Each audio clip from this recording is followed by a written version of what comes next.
Hi, this is Biba Olivia Aquava. Ahadie the Jason hot news and qua Aremeyaw Bramo and Sawian subscribe ya Bomaria say over subscribe to the channel. Yobean say over click the subscribe button.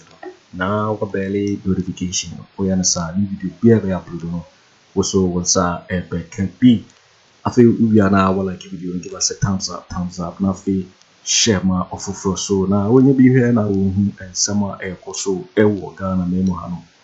I feel you share a year and summer about beto ye so yeti yes and some report ya about to the yeti and come we are eposu yeti honam fam ene honam ube pra o patron date to asase na yi party no sa membo sa nkofo ye hoy nya MPP party ni nyina sa Bawumia NAPO nanado sa wo mo MPP we no asase ne abosom na wo Ghana no wo mapo wo koto abama wo wa wo de kasa wo bompae wo be pra honhom fam ene honam fam me na me ka kire wo. But that is not my concern.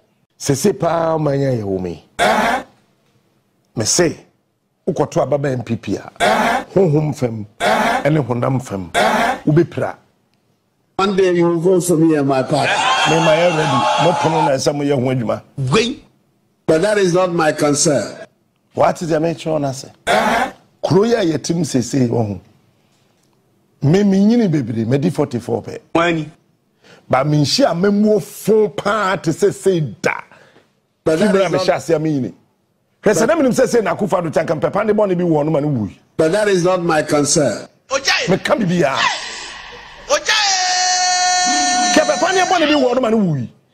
Look, because so we on mine now more than half of the population of which you are ruling. Say yeah bro. But that is not my concern. Check the national chairman. When was the last time you heard him speak on a national issue? Me can't be pending for menka former MP Setibebiu. The current national executives. When was the last time General Secretary JFK what is a comment on a very serious national issue? The part in the Wabemu Katie Gyamfi oya galamsey wie ya na do shin excavators on kasa biom. The last time Mama Katie Gyamfi bie na no na odidi sofo Owusu bempatem. What is a Katie Gyamfi waka bibi about national issue on Ecuador on the same scale. 4 national organizer Nana B or your lawyer. What is a Nana B or your MPP national organizer? Assembly siano day national issue bia wakabida. They be on an site. On an site oh site. What is a waka bibida? Bisa the current MPP executives, what do you want to say? About what the other one here, you have more. My catch up some more try Kenya, Kurabe Fano. Hamas ni Israel, the other cry ye. I'm all Biatra, Ukoyamway. Crowem. Ah, Ukoyamway, and I'll I told you, say. In 2002, we knew what was going to happen in 2004. What was a lawyer to Jitamakro say? President Akufo a smart politician. We knew. We knew. So 11 people led by the then chairman of the New Patriotic Party were put together and say, hey, Kewo, work on it. Before I call elections, for new national executives. Made sure say would you say year so said then cry ye party niya majority se party niya majority ye ho beto ye.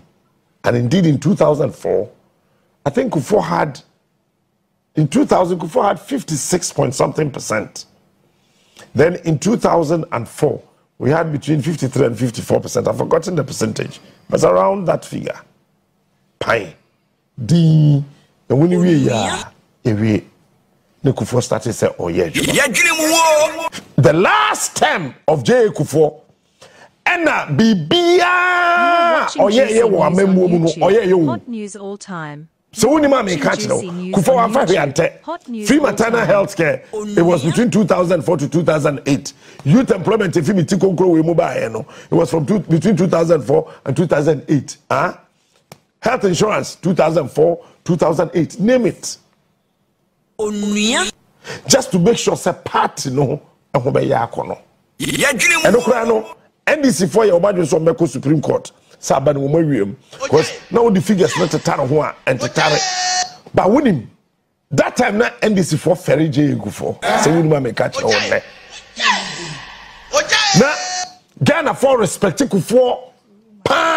Bessidne, Sabuono, says a Kufo Buo cry, can see more. It's not it's the honorable Pasranum. NDC squadron leader Clenso K2 was it K2 South? K2 and NDC MP. Doa Jahobina came as a chief. Leave it. Let's leave it. That time honorable Ayoko parliamentar. Ofri NDC, MPP Besico NDC. Okoye win is Tamale Central. Oba parliamentar there to you say Misako MPP. Time now, Oba Yeno. When the people know Yeno Wejuma. Honorable Abraham Osei Edu. Tema MP. Honorable Yeno Wejuma. It was properly calculated and orchestrated and executed. So, disintegrate the NDC in parliament. Create confusion. That time, me a couple loan na. Omekacha say copy saloon. People have forgotten 2006. So, in order to bring that hula balloon down, we therefore sail across the carpet. You people are not smart. Bam. Ebenezer Bejina Sechi Hughes. So we have your seat is vacant. Eti afei sa stories na air course nyina wa ne nkan afo ne ade na atefin. Nadum. And I knew Sapuseni. And the far who feels Tamale Central. EDBD MP. Your friend and Twitcher. Yeah. But my friend Markins and Ra. And what time now speaker? It declare 4 seats in the vacant, you know. Now, one anymore, Jimmy. Look, my main kind of question. I think Markins, he's a good friend. He's a young guy like myself. Minimum Winiba. Because me trust him, Pakojobe do kakra. So I know Afenyo Markins. Afenyo Chebe? Chebe means how are you? Huh? Minimum no. Say, Opema Guyana and far. None anymore, Jimmy. Afenyo Markins in your bemo waku kudro pa, I'm telling you today. Say he can put up a face even when his head badly inside. Only Saku could draw me. And now you could tell that meaning and any Jimmy. Well, sir, APF Parliament, no mutin Kwabonting. It's Womuko Parliament at Pempem.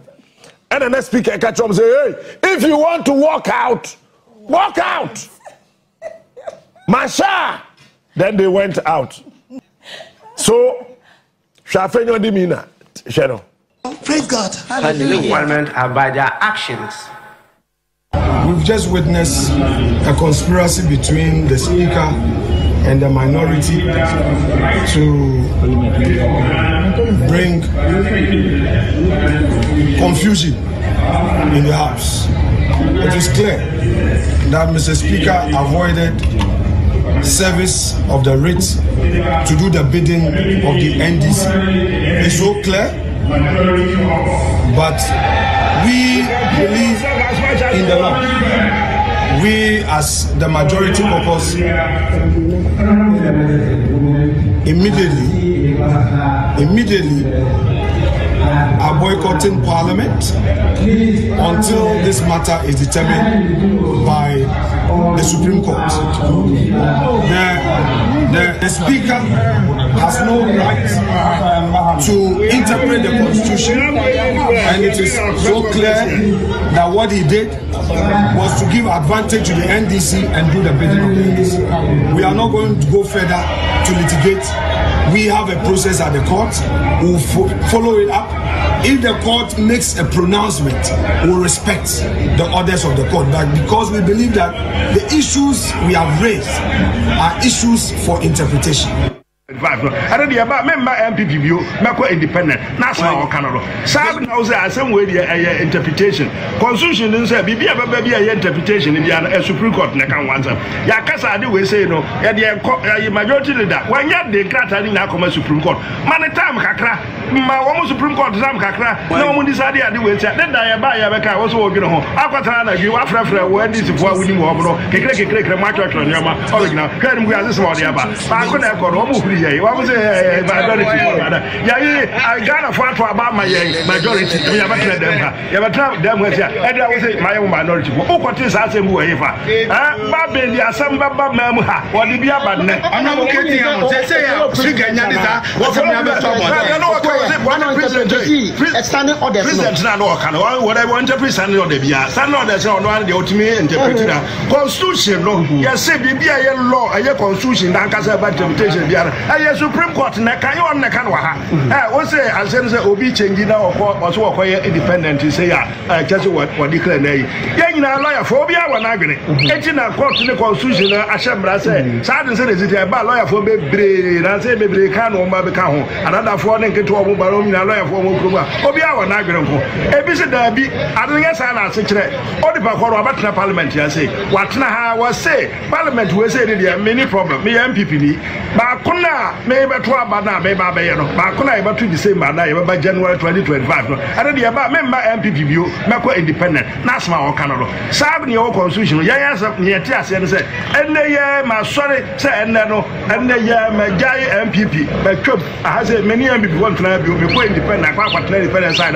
Then constitution no bite, I know that the year, Tias, I don't know. Where was it that's one now, when you was a friend, Obiaka Bibi, from my go can be last year. Why can I say, and you're by the gazette, and you're by 4, then get your 9 ones and 1, so all kind of the same thing. So what you got there, disaster or can open can we say now, and no. Yes, say, yes, Sabah from the side of my go or can now.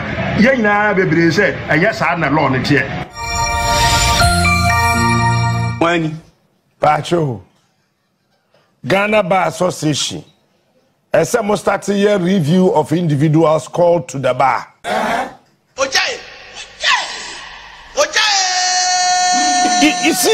You see, Parliament is a house of records.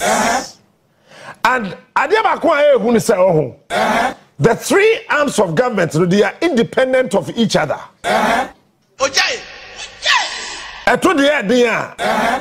Anyway, free in 2006, it happened. Ebenezer Begina Sechi Hughes o declare seat vacant. Wujafo ofri NDC wa cross or kwa MPP. Obi anko Supreme Court. That seat was declared vacant. Nana Akufo Addo that time was a foreign affairs minister. Nana had gone to Nana Kaimie. He now call na yebe fa airport no. Oh, fellow Ghanaians. Nana ko maybe one of these African countries. It was not Nigeria. Oh. Yay. Abdoulaye Wade. Abdoulaye Wade. No, Senegal very good. Senegal. Nana Addo went to Senegal to meet Abdoulaye Wade. Oh, praise God. Hallelujah. Nana Addo was a foreign affairs minister. Bisano. Oba your stress. Bagman and his people, they think that they can do us in. It is we are still that we have a very competent, smart president. Pacho, that time, Begina Sechi Hughes, Supreme Court in the Chile only declared seats vacant. Where a memo after MPP Fellow Ghanaians. It is low battle, please search. Where this kind of MPP we can equate them to a Kuyadonko. When Science MPP away, Akufo Addo member way, a Kuyadonko plan. A Kuyadonko thinks I was Roka Krachen. Watching juicy. Science way, Science MPP way, a Kuyadonko equation. Men are the catcher. What would you show? And Robbie beside people say, are you guys thinking? As a captain, but I don't know who says, when I hold up to me, Musuba and Fun, Mokron, or say, hey, who by me? I'm saying, hello. Musuba and Fun, Chrono. Hello. Hey, so when your first time? Hello. I declare seat to be vacant. Monko Supreme Court. Supreme Court is within the next 30 days to be Asam. Monko Parliament. Woman ni nyansa ntihwe wona wo ma me awu mochirema asem mfa ne hye fridge ma asem ne mochirema ne koko no wan furu na be pro I mean la ila illa bismillahir rahmanir rahim when wo ma me awu wodi na kwaduru mochirema se akom de me mfa ma me nhyem mi ko di aba wo se me ntia se mebo mochirema se wo bo mochirema no pra na yede ne koto hospital why na do ma me be hye fridge nim why funu na be pro. Praise God. Hallelujah. Facho adwuntofo no. Kennedy Agyapong asam no kan no. When crown am kasa be nko join ne sa nkrofo yi. But and Afriyie Market honestly he didn't think. Also Afriyie Market is a very emotional person. Maybe you don't know him. He's a very emotional person. Or to sakwa na kuma mu oha na kuma sua. Afriyie Market na kuma sua me catch you today. Kuma sua. Kukuku no tumi ye wa bonte na kuma osura de echen obi ya wasase so. Kuma sua. Afriyie Market. Oye fiero bruta. Me na be catch you. What is some make opposition? Or opposition ya hwedu suban. Ube hu se so no na buy na one power ntina. The party na one power ntina ya no ekukuti. Afriyie Market say oni ko mu osura de pa. Koto ni kotere yem. Eti ade ne fosoro. Once I heard the video he said na ni maye. Na he anodompre. Wo anodompre wo ye alanche martini. Uko position. Akuma sa. Na wo ye si one time. Ubeba bedi. Hello. Ubeba bedi. Here ni mo original de space. Hello. Ubeba bedi. Enyere no. Ye ina ye be share 7 January. Our Independence Square. Enyere no. Sometimes you people think that sabi asa ye nimu nyansa bi ne ye wo mamu. Captain Smart, the king of morning shows. That's the enemy nyansa. Supreme Court opekro mu ya na china. Moya minority.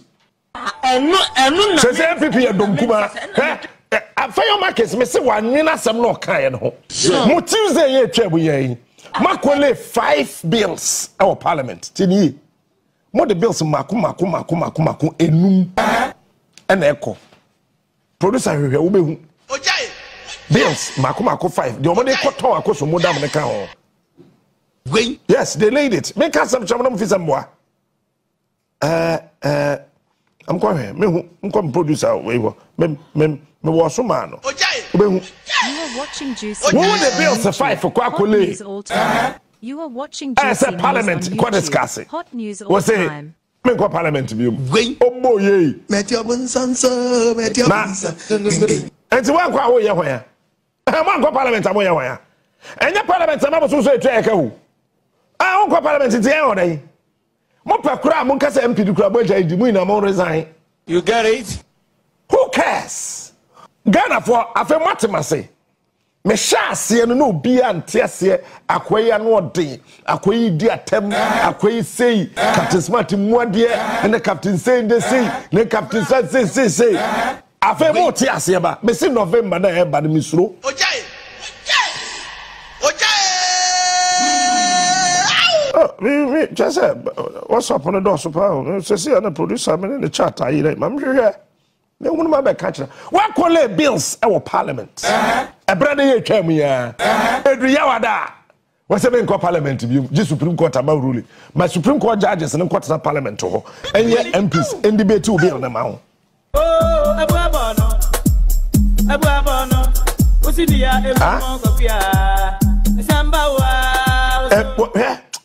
oh, Jay, Kufomi Sero Kasawai. Save party no na baby. I didn't do no kasa wudi no machia. Why ha? The baby here. Oh, me show my bills now. Me the coin no. Near my home phone sundoso. Hey, the reality of the matter is that. And Kofi umuntu bugana mai. Bam. Eh? Akufo Addo no ho. Wa ma se obebuga na wo. Omo ba so mu be wi ayen. Akobo omo bra. Bam. Asa. Dia kan nyina no ekofo zarum. Amena watuma meno erade asa kan wana gumo. Ena nyame ane wo mo ho. Erade amana mama. Tomo tumu ada ho se brin. Abuabo no. Abo bi atimi wura mu. Abuabo no. Na kanya asam na yenka wo a wote abembu so no enya minority bom na stage walkout 2002 NDC stage walkout 2003 almost stage walkout even 2004 the stage walkout almost stage walkout from 2009 7 January Ecosystem Professor Mills we MPP stage 3 walkout. No opposition now we stage walkout. Na what do we feel? Tieni say me de be feel na Peter Baby feel be catch them say. Many Peter Baby feel but many Peter aham wo me am compound nti. Captain Smart wo ko here say me to me feel ho me de am Peter. Esa me yes am madam. If you na me am de bottom scan me sweat asino. Peter say yeah show no nya disagreement bi nti Peter ba me fie me compound ya ham ti ham wie enti no ma fa me bag me ja me yere ne me ma ho hey Kwajo kwa he me say if you ho me mba ho biom adan me dey ache Peter me modam gwen ojai ma hu mu amudi MPP achi no wa hu nkrofo a yato aba ma ho me ko kan ye na mo se mo nte ase afi mo ate ase se na niyama bi ni yato aba ma ho no afi what you say me oh producer nyame shabra beje 100 ojai aya there imagine 1k dia no dey bra Akufo Addo amembo 1k anopa no pay 100 penny menya beje nyame shira ojiko 100 oh fi onya wo na ye Daniela ukari e twa mu yen hwe bills a mo de akọ parliament ade a chen ya say me nkọ parliament biom akweyi adwenye Ghana Thermal Authority Bill when omode koton akoso modam no part 1 Ghana Hydro Authority Bill we so ka won yede koton akoso modam no Ghana Power Distribution Authority Bill koton akoso mo Ghana Nuclear Power Corporation Bill nuclear dey yes we moton asase na kwa me nkruma to honi na Ghana Energy Regulatory Authority Bill free secondary education. I was after Akufo Addo after no the bill eco parliament. Oh, free senior high school. Onuya. Ya ka asam kirama amuntie. Ya dwene mu wo. Says secondary school for accommodate do omo no. Ya ma okoko hwenka ho. Sikire kura nim. Omo fere, omo da the free senior high school year campaign. Omo enu asamasa. Sa bills 1 2 3 4 5 6. Say MPP first one module Ghana ho ampampa na free senior high school one module hu yi a with the free senior high school bill eco parliament now say me parliament bi onua me say me do nyame na me danyame so ase kwese da me kwa asore a me bo afode say nyame ma amadwen ma me twen me ho why ase afuam wayi onua Sese ya me no kase wo ho. Onua ma chi o. Producer me da so betime yi afri so. Ojai. What day? Asam koto ukro mo hinanim. Ukuada. Yawada. Wo say nana wa himfie ho. Gwen me ma ho biem. Onua. Hwe. Ghana abosom. Onua. Ene Ghana asase no. Wani. Wapo MPP hwe. What mama MPP a obepla honam fam ene honhom fam me ye twetwe me kan se me modu na me nsuro se me ka he nipa bi ode de kokromutiri kwoto aba ma MPP wo be pra honam fam ene ho fam wo be pra o patron ne date to asase na yi party no sa membo sa nkofo ye hoyi nya MPP party ni nyina ho sa Bawumia NAPO na NADO sa wo mo MPP we no asase ne abosom na wo Ghana no wo mapo wo koto abama wo wa wo de kasa wo bompae wo be pra honhom fam ene honam fam me na me ka kire wo. But that is not my concern. Captain Smart. Hey, me am wow. Sammy amedi asama koto antibi anim. Sa antibi ayi me niam amedi ye adwuma no enso antibi say ane kwayo say yes ma adwa da beji ni na gu office ho beji afede kwese da duru ya na maka cha antibi say wo office ho me ma obi mu na mo adwuma ne de meye I see a from way. Me fu mi ntimi yi teche sa adwene wo fam. Onua. Na maka cha ntimi say wo office ho de me ma obi mu. Na mo media general adwuma ne de meye. Gwen. Bibia e fine. Ojai. Afede MPPC. Ono a wa ban mu ne say NDC board buga. Wani.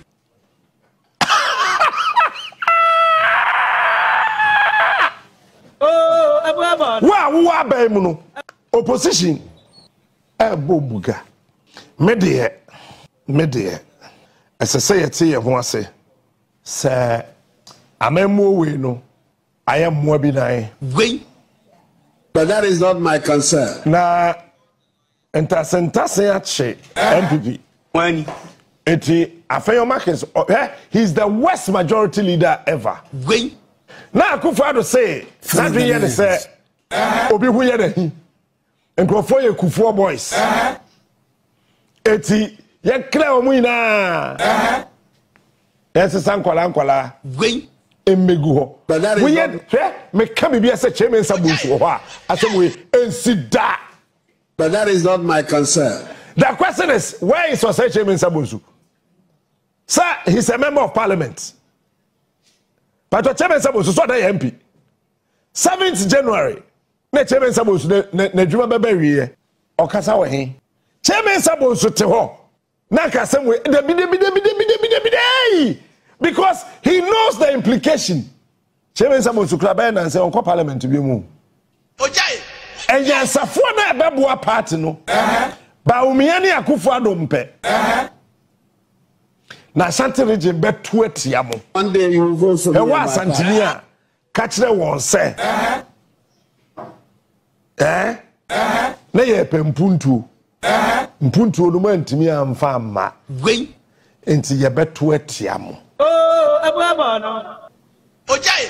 Ba choto eni sibenya 4 seats to Asante region. Wani. Wa we be ba na bra entunchia. Kasa ntem. Bra. Entunchia. Kasa yetiu. Ojai. Sese pa manya ye wumi. Me say ukoto ababa MPP a. Honhom fam. Ene honam fam. Ubepra. One day you will vote for me and my party. Me my ready. No pono na esa mo ye ho adwuma. Gwen. But that is not my concern. What is the matter on us? Kroya yetim sese wo. Me nyini bebre me di 44 pe. Wani. Ba me nshi amemu fo pa te sese da. But that Ibra is me not... shase amini. Kwese na menim sese na Akufo Addo tanka pepa ne bone bi wo no ma ne wui. But that is not my concern. Ojai. Me kan bibia. Ojai. Ke pepa ne bone bi wo no ma ne wui. Look, because hwe so we bu on mine na more than half of the population of which you are ruling. Except say yeah bro. Ne nipa ben pa ne. But that is not my concern. One day you will vote for me and my party. Watch this. Thomas the team here. Ojai. Captain Kansama can say Tomo team here. Mami famra from no what I say. If you mra Ghana be bad, Japan dan and Koda, every JSS. No, that TV. So why can say on my key exams? But that is not my concern. What the kind of cray? Maybe go JSS. Go more touch me. You have to go JSS way. Touch me. Now I go JSS way. And who go JSS way? Do I would do me JSS. When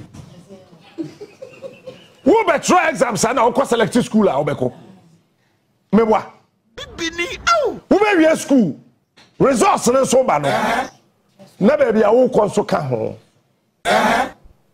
For the first time in the educational history of this country, and when I not try exams, say why I can say Akufo Addo the car into on market. But that is not my concern. Bawumia and Namkrum have bimbram. As a black American and a trouser ira. Bimbram, sir. Bawumia to be commenting on JSS for now, Akafie. And when I throw exams every year, one trying to marry another June. And I'm motivated. We are with the free senior high school. Fellow Kukrudites. Now, one when I go free senior high school. Kukrudu. There, we take now. I buy into me to Yesicano. But that is not one way Jamahama. Wait. Madam, I catch it now. I buy in this to free senior high school. Yama, we move Kano. Into Obwa Canano, Ejamahama. No, I'm trying to another bay in December. You try, but we know Mulusua, which they are losing and they have lost. Obesha that to Petru Matoho. Fellow Ghanaians. Or 2-3 days, no, I said to so. Wait. Said a bear, a car, Beba Bedaho, and you know, my one trotto. Now, the Beba better light a castle say, whom? But that is not my concern. And yet, was say, what should I to Petrum? And what should I to Kanium Kakra? From Bayer.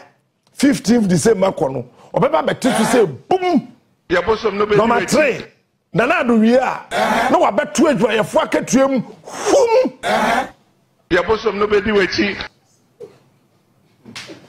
ani number 3 o number 4 owie ye pepepe be 21st 22nd December obeka to so oba wani age na wakodi bronya because Owusu election omboa na nurses, doctors, health professionals, teachers, womunya clearance, womunya abaye to me for madwom indano. Now I'm a finance minister, issue letter.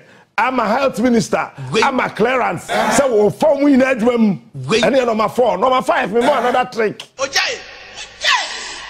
Your bosom no be di we. I'm for the account to. Okay, finally, abana ye kwato no 2 wi amen Kofi. No waiting for winning a year and summer about beto yapuno because so and our no say we don't subscribe we are subscribe to the channel since I had yet latest and hot news in one and I'm the bremo a few we are now like give us a thumbs up nothing share one of first now when you be here now and someone I also will God and Mahamadu was waiting me at share what Gyamfi some we now will comment boxing interview in my next video. Thanks for watching. Like and share the video. You can also drop your comment. Please don't forget to subscribe. Click on the bell to turn on the notification.